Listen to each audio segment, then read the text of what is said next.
why do you think Zidane went with a scheme like that? And why should he not have? I have no clue. I genuinely don't understand.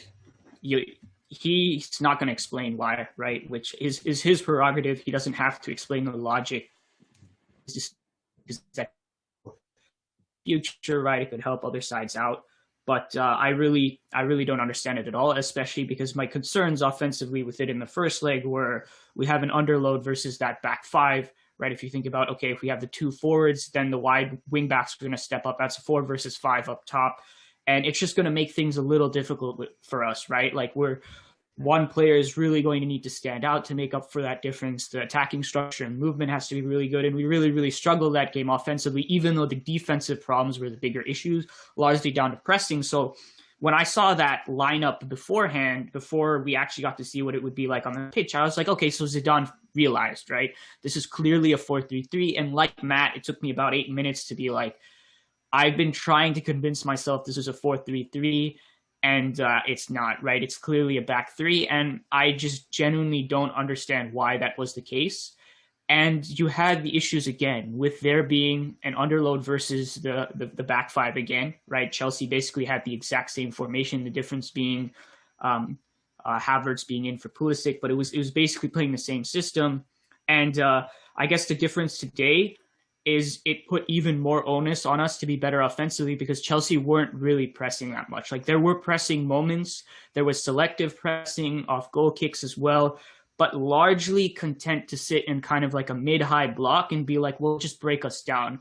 And that's when the lineup selection kind of comes into it, right? Like we became so overloaded on the left that it congested us, right? And then all you had was Vinicius on the other side. So would be now like I could just jump into my whole thing now, right? Because it's kind of just kind of building off of this in terms of sharing my like clips and stuff like that. So I'm just going to go ahead and do that.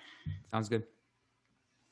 So I think you all can see my screen, right? So what I'm showing is just right now, just first a couple of tweets from Carlin Carpenter, who is a good internet friend of mine, but also like a really smart guy.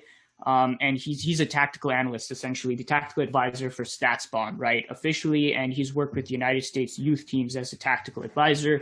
And so he's just kind of pointing out, right, that overloading's one side of the pitch is correct. It works when the spacing is good. You have links to switch to the weak side, and the biggest attacking threat, right, isn't kind of put out of position at the right wing back position. So that's like kind of, I think, a good way, the way he's phrasing it here is a good way to kind of describe the offensive problems we have. And then obviously when we lose the ball, because our offensive structure is so dysfunctional, Chelsea have all sorts of space on their left to counter into.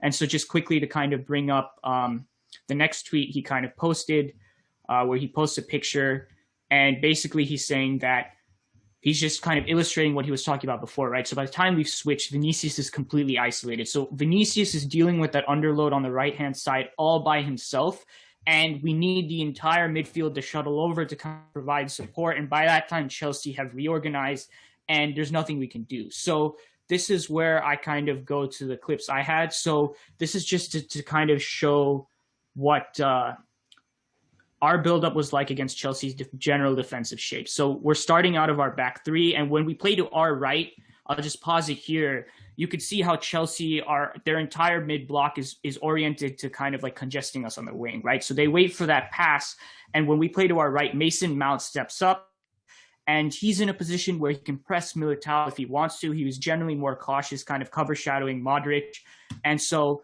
we have to switch to the other side, right? Because they've stopped us there. And when we get to that side, what essentially happens here is what you see on the screen is the front two will shift over onto the relevant center backs. You'll have Conte, who is very aggressive, stepping onto Kroos. Mount will come back into midfield on Modric. And then here is what really disappointed me, because you notice that Jorginho was stepping up onto Eden Hazard the entire game, right? And if we pass the ball to Casemiro, he would step up onto him. So there was an opportunity here where we actually had the overload in midfield that we were never able to take advantage of. Like there was one moment where Hazard got a yellow card against Jorginho, but like we never really saw us taking advantage of the fact that the weaker defensive player in midfield, which I was honestly a little surprised Tuchel trusted Jorginho like this, he had to split his responsibility between two players, Hazard and Casemiro. Now, some of this is down to the fact that Chelsea are fine with Casemiro getting the ball, right? Like the fact that Casemiro is maybe going to move away from the ball or not do that much with it when he gets it means it's not as much of an advantage as you would initially think. But look at the spacing, right? We're so congested on the left that it's fairly easy for a player like Jorginho, who actually struggles to cover ground, to split the difference between these two players, right?